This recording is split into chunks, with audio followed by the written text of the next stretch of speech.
Pessoal, bem-vindos. A partir de hoje a gente está começando um canal aqui no Facebook e no YouTube. O objetivo é a gente estar discutindo ideias, falando do Brasil, falando de tudo que está acontecendo, economia, empreendedorismo, política e o melhor de tudo, a gente vai fazer isso sempre com um convidado. E hoje aqui eu estou especialmente feliz porque a gente faz a estreia com um cara sensacional, Thales Gomes. Thales, muito obrigado por ter vindo. Só para fazer uma rápida apresentação do Thales, porque teria muita coisa para falar. O Thales foi fundador do EasyTax, foi eleito recentemente um dos jovens mais inovadores do mundo pelo MIT. Então é um exemplo para o Brasil que dá certo. E estamos aqui para conversar sobre várias coisas do Brasil, o que ele fez. Eu andei lendo recentemente esse livro dele, que é muito legal, recomendo. A história de Nada é Fácil, me lembrou muito a história do Novo, quer dizer, não tem atalho, não tem shortcut, tem que trabalhar e suar a camisa para as coisas darem certo, né? Mineiro, 30 anos. Thales, muito bem-vindo aí, um prazer ter você aqui, obrigado por ter aceito o convite. Cara, prazer estar aqui com você, João, espero chamar de meu presidente daqui a pouco, né? E é um pouco isso, né? Com Nada Easy eu quis desmistificar um pouco essa história de empreender em startups digitais no Brasil, que eu vi que não tinha muito material falando sobre isso e que os materiais que tinham faziam parecer que é muito fácil, né? Que é só arrumar um investidor, colocar grana pra caramba no negócio e é certeza que vai todo mundo ficar bilionário, né? Que é uma grande mentira, não é nada fácil você fazer alguma coisa que de fato escale, você fazer alguma coisa que de fato entregue um valor para a sociedade, que no fim das contas é isso que é um negócio, né? O Nada Easy acaba sendo um guia de cabeceira para aqueles que querem empreender de verdade no setor digital do Brasil. E eu vi que muito do que você fez aqui foi baseado em palestras que você deu, das dúvidas que surgiram, né? Exatamente. Então, é um negócio bem prático e assim, a turma do Novo tem essa pegada de querer empreender, querer fazer coisa nova.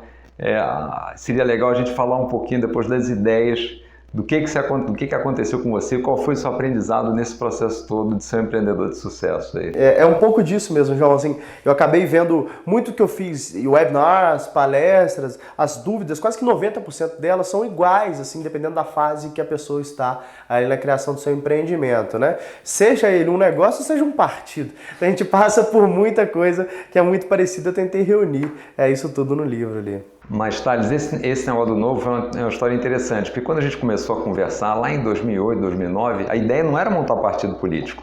O que a gente queria era ir para dentro da máquina pública para ver se ela funcionava melhor. Aí, nas primeiras aproximações que a gente teve, a gente concluiu o seguinte: bom, a gente tem um Estado que leva quase 40% de tudo que a gente produz, leva a nossa poupança, tem uma turma que se colocou lá para se encastelar, para se perpetuar no poder, fica com a conversa com um monte de promessa durante as eleições, não entrega nada, tira a nossa liberdade e a conclusão foi: só tem um jeito de mudar esse modelo, ir para dentro da política. E a gente falou o seguinte: bom, vai ser difícil convencer as pessoas a irem se meter em política, porque todo mundo vê aquilo de uma forma muito ruim. Então a forma de fazer isso, o caminho é montar um partido novo, do zero, e falar para a turma: olha, se a gente não se envolver, essa turma que está aí vai se perpetuar e a gente fica refém disso. Então foi aí que começou a ideia do Novo. E esse negócio de ficar refém, realmente eu fico imaginando, quer dizer, eu imagino o desafio que foi para você vencer todas essas burocracias, porque no Brasil empreender é muito difícil. Como é que foi esse processo assim, burocrático e acho que é uma pergunta que é legal, porque as pessoas que estão querendo empreender, dá para fazer, dá para ir em frente, dá para enfrentar esses desafios todos aí? Olha, óbvio que dá, né? A verdade é que, tipo assim, se o cara fala, mas não dá para empreender no Brasil porque tem muita burocracia, demora um mês para abrir empresa. Cara, quem quer faz, né? Quem não quer vai arrumar sempre uma desculpa. Dá para fazer. Brasil é um mercado muito grande, uma grande oportunidade, né? O Brasil representa 50% do PIB da América Latina como um todo, né? Então o cara fala, eu quero abrir um negócio, a gente fala muito de globalização de negócio hoje, principalmente as pessoas me procuram muito para falar de expansão, por causa da EasyTax. Eu falo, cara, o negócio é o seguinte: você quer ganhar a América Latina, você tem que ganhar o Brasil. Mas tem um cara que surgiu no Peru, que ele pode surgir na minha frente, você compra ele, vai ser... A economia do Peru deve ser parecida com o tamanho da economia de São Paulo e Rio. Isso, não tem esses dados aqui, mas deve ser um negócio muito parecido com isso, né? O Brasil é muito grande, essa que é a verdade, né? Então tem que focar em Brasil, sim, apesar de ser desafiador, né? Tem seus bônus, que é ter uma economia muito grande, diversificada e tal. Mas é muito complexo, João. Você imagina que eu empreendo desde que eu tenho 14 anos. Se você me perguntar agora, você sabe exatamente todos os impostos que você paga? Eu falo, não sei. E eu me sinto mal por isso, porque é o que eu faço da vida, pô. Eu não sei 100% dos impostos que eu tenho que trabalhar. Tem pessoas que sabem, né, que trabalham comigo, que são pagas para isso, contador e tal. Mas eu me sinto muito mal em não saber, porque quando eu converso com empresários de outras culturas, a grande maioria desses empresários sabem exatamente na ponta da língua quanto ele paga de alíquota de imposto em cada tipo de produto que ele vende. No Brasil a gente tem esse problema. A carga tributária é não só muito elevada, mas é muito complexa. É muito difícil recolher imposto. A gente gasta uma quantidade de horas para se calcular quanto é que você vai pagar de imposto. Se eu não me engano, é um dos países onde você gasta a maior quantidade de horas do mundo. Para recolher imposto. E quase o dobro do segundo colocado. Ah, que loucura! É o que gasta mais no mundo, então. É isso mesmo. Isso é uma loucura. Então, assim, dá para empreender no Brasil, que foi a sua pergunta? Dá para empreender, né? É mais complexo? É mais complexo. Essa é uma verdade, né? Porque, vamos pensar bem, né? Na realidade do empreendedor brasileiro. Primeiro, vamos falar de inovação, que é o que eu entendo, né? Inovação, você tem dois tipos de inovação, é disruptiva e incremental, né? Incremental é quando você melhora alguma coisa que já existe, né? Então eu vou criar um negócio melhor do que aquele que já está pronto ali e tal. E a disruptiva é quando você cria alguma coisa do zero, recria uma cultura de consumo em um determinado segmento, como eu tive a felicidade de fazer no setor de transportes. Qual que é o problema desses tipos de inovação, principalmente a disruptiva? Ela consome caixa para que você crie um negócio escalável até que chegue o momento que esse negócio comece a gerar caixa. Isso demora tempo, né? Você vê empresas referências do setor como a Uber, no ano passado queimou mais de 3 bilhões de dólares de caixa, deu mais de 3 bilhões de dólares de prejuízo.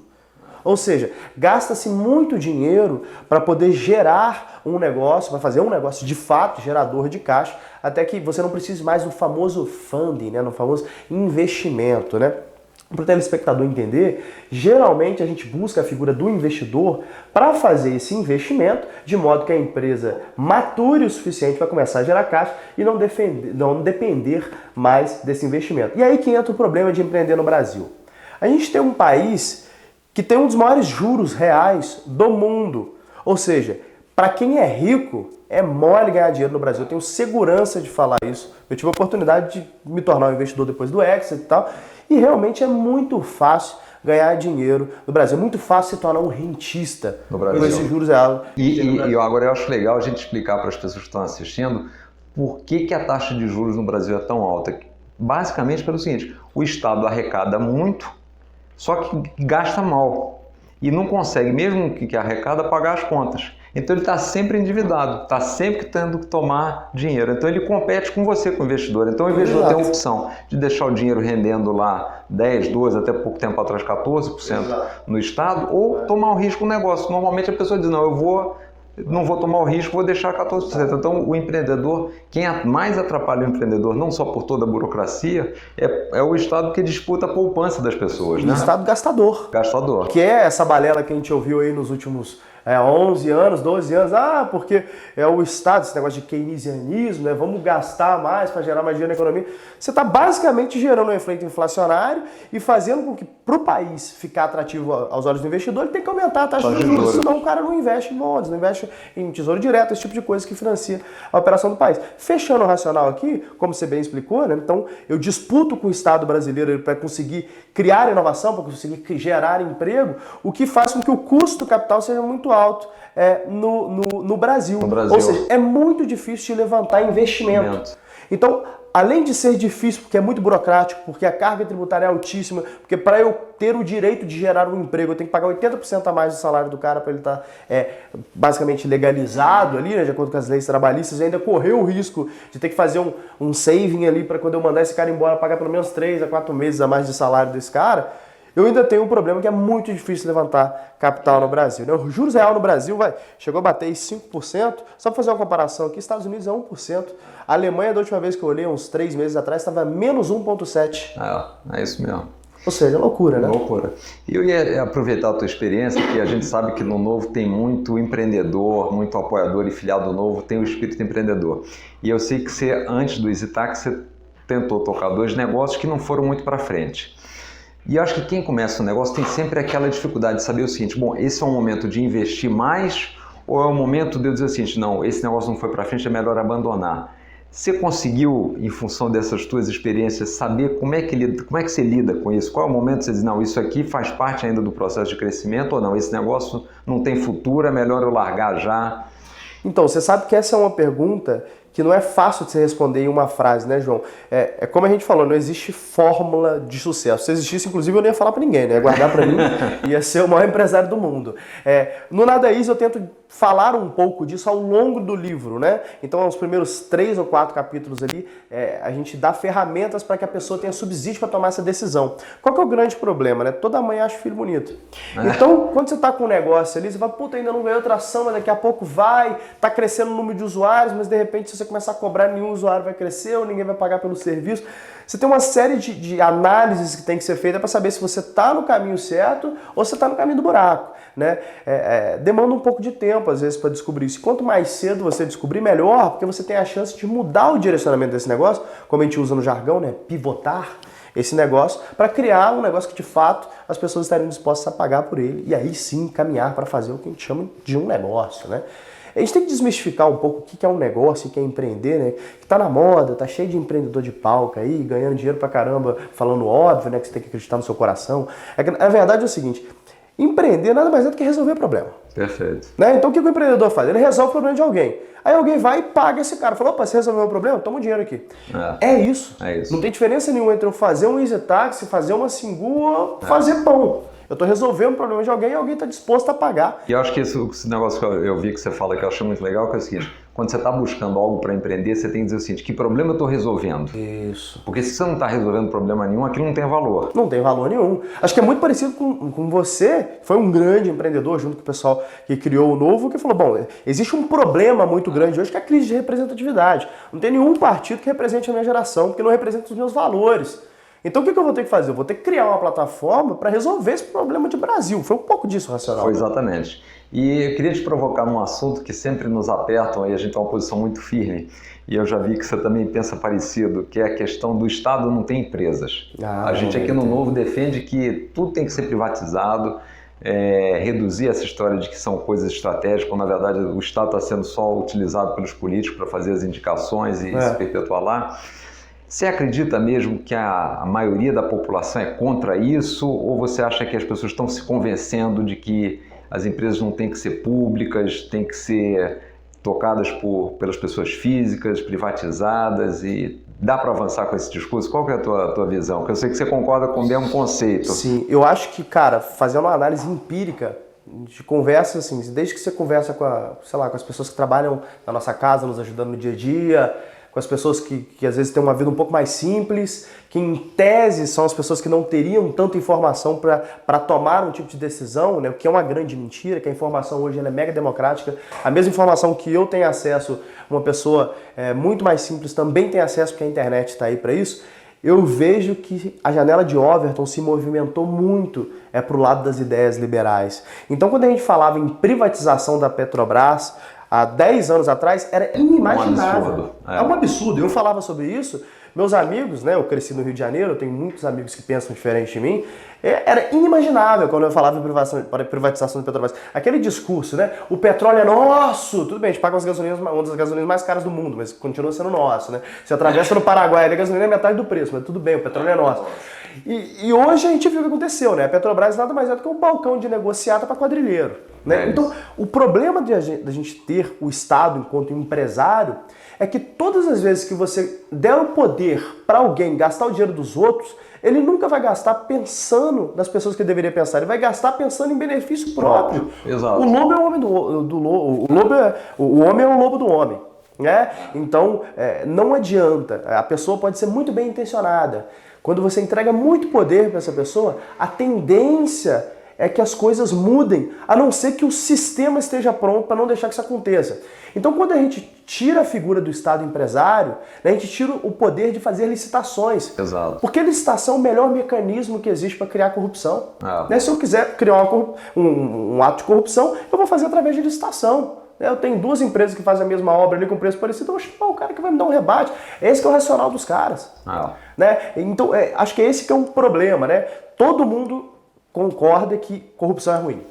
Não tem uma pessoa que vai virar pra você, não sei que seja um maluco, vai ser, corrupção é bom. Não, é ruim, né? Como que a gente evita a corrupção? A única forma que a gente tem de evitar a corrupção é tirar o poder de decisão de compra da mão do burocrata. Perfeito, diminuir o tamanho do Estado. Diminuir o tamanho do Estado. Não vejo outra solução e eu tenho certeza que se for explicado dessa forma para a população vai entender dessa forma. E eu acho que a gente tem dito isso, né? A gente está num momento oportuno, porque todos esses casos, Petrobras, Petrolão, Mensalão, tudo isso mostrou que o tamanho do Estado é que abre espaço para as pessoas se aproveitarem da corrupção. Então, tem um negócio legal que você comentou, uma frase que você falou aqui que eu queria que você explicasse. Vocês têm o Singu, que é um aplicativo que é uma espécie de Uber, né? Isso. Para o pessoal que faz profissionais de beleza. E você falou uma frase que eu achei muito legal. Você declarou que é um aplicativo, é um mecanismo meritocrático de ascensão social. O que é essa história? Explica um pouquinho isso aí. Eu sou filho de uma cabeleireira, então eu cresci com a minha mãe tentando abrir pequenos salões de beleza e quebrando repetidamente, assim, por algumas vezes quebrou. Hoje eu entendo por que ela quebrava. Ela é uma boa profissional naquilo que ela faz, uma boa cabeleireira. No entanto, ela é uma artista, né? Se você pegar um pintor para administrar uma empresa, provavelmente esse cara vai quebrar a empresa.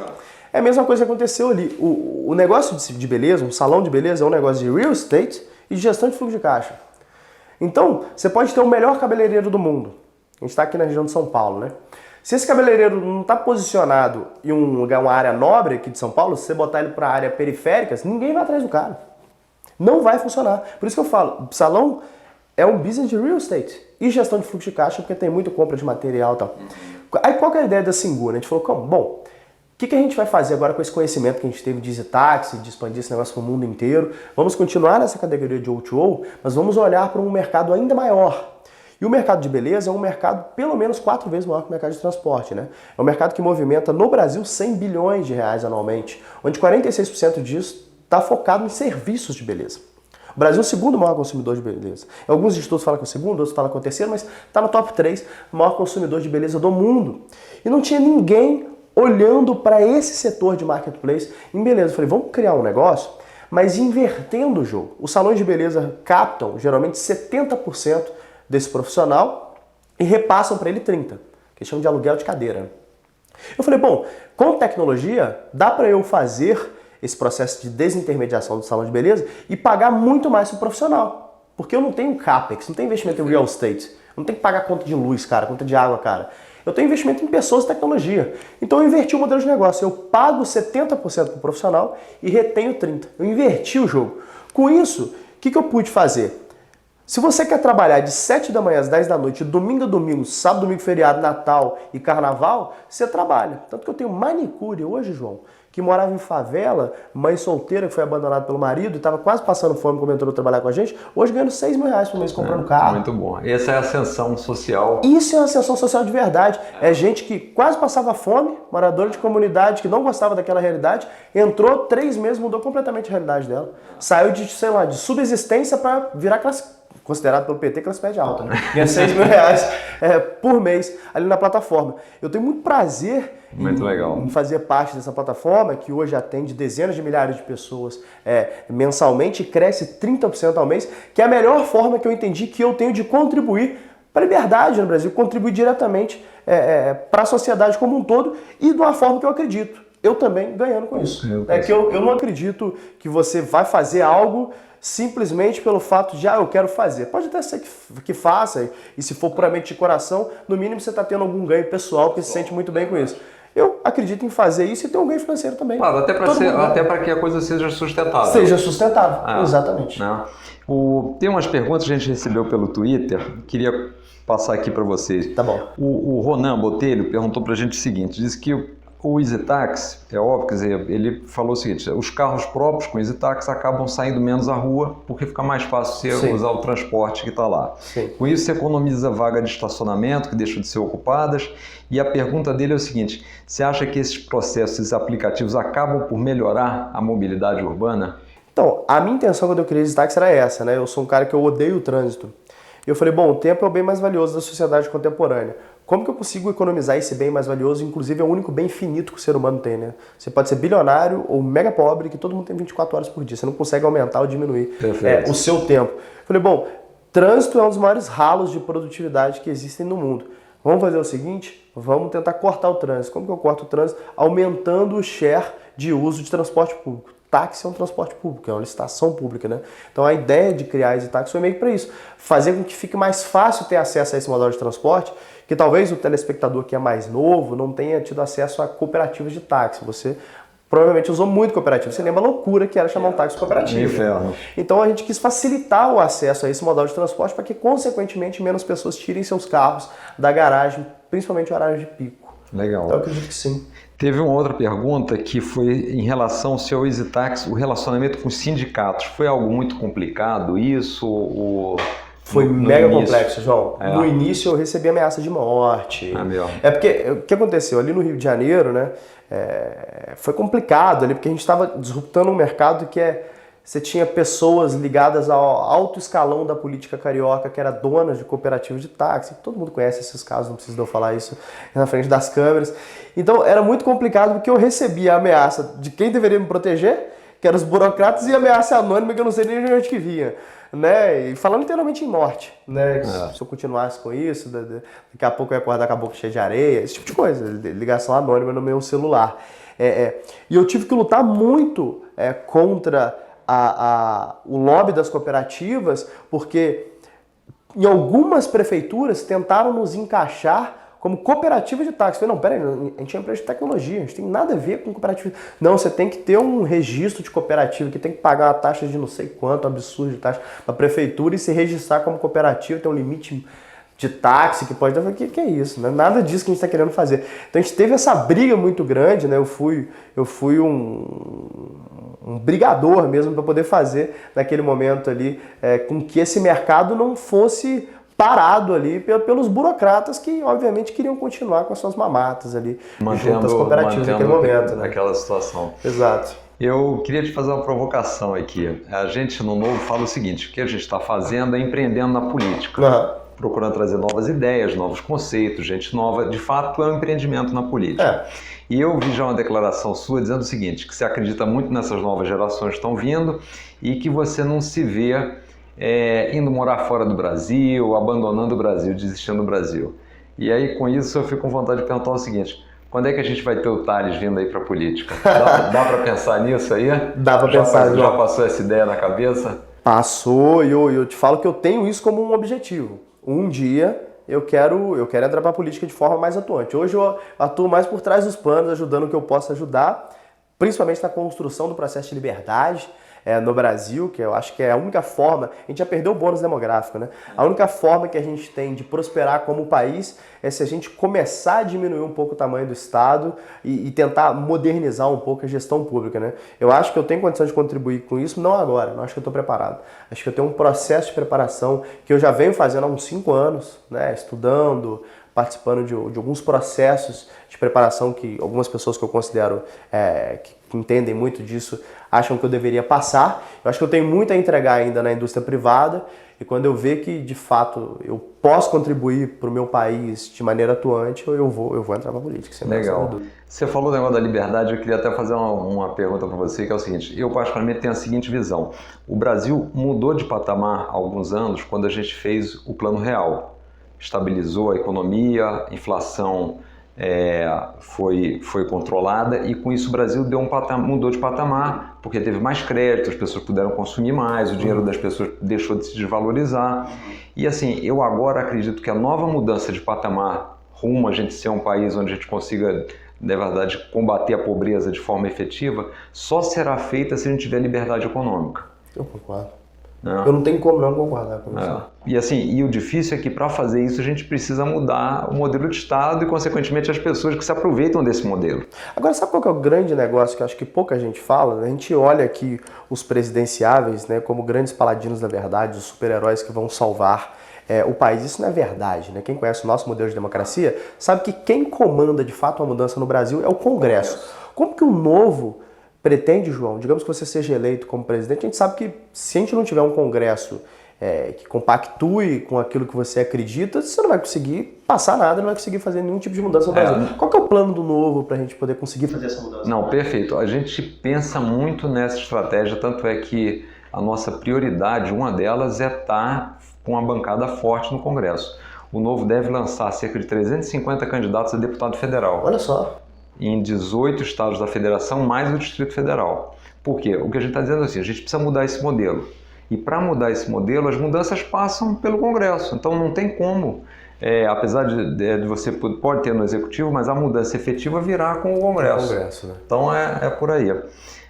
Indo aqui já um pouco para o final, eu queria que você desse uma dica aí, quer dizer, algum livro, algum filme, o que você recomenda para o pessoal do Novo aqui, alguma coisa recente que você viu que vale a pena, algum seriado, alguma coisa que tenha te inspirado assim? Olha, Nada Easy, best-seller no setor de vendas em negócios aqui no Brasil, mentira. Cara, tem um livro que eu gosto muito, cara, que inclusive me inspirou a escrever o Nada Easy. Eu falei, nossa, não tem nenhum livro de verdade falando sobre startups digitais no Brasil, né? Você tem um monte de livro de gente que nunca fez muita coisa, assim. Tinha poucos, ou pelo menos eu não conhecia nenhum livro de um empreendedor que empreendeu em setor de tecnologia e poderia de fato ensinar alguma coisa ali. Eu falei, bom, não tem, a gente não está representado, aí eu decidi escrever o Nada Easy por causa disso. O livro chama The Hard Things About Hard Things, é do Ben Horowitz, que é um dos maiores venture capitalists do Vale do Silício, foi um grande empreendedor, criador da Upsware, foi uma das primeiras empresas de cloud do mundo. Esse livro é muito bom, acho que todo empreendedor deveria ler, que fala um pouco da jornada ali. E eu acho legal, porque a gente falou em alguns momentos disso aqui, a grande conclusão do Ben ali é que não existe shortcuts, né? Não existe caminho fácil para você chegar nas respostas, assim. É sempre muito difícil, não tem bala de prata, é sempre um conjunto de acertos que faz com que você chegue lá, né? Que eu acho que tem muito a ver com a história de todo empreendedor que acabou chegando lá, de fato. Legal. Bom, muito bom. Eu queria agradecer o Thales aqui. Eu acho que o Thales é um exemplo para toda a garotada que está nos assistindo. Um cara jovem, empreendedor, que tem atitudes, que tem iniciativa, que lidou, eu sei, com uma série de desafios no início e foi vencendo e nunca parou. Você vendeu, fez um negócio, já estou pensando no outro. Então acho que é o exemplo que a gente quer para o Brasil que dá certo, né? Thales, muito obrigado. Foi uma honra, um prazer ter você aqui. Prazer estar aqui com vocês, João. Espero te chamar de meu presidente daqui a pouco. Grande abraço a todos. Valeu.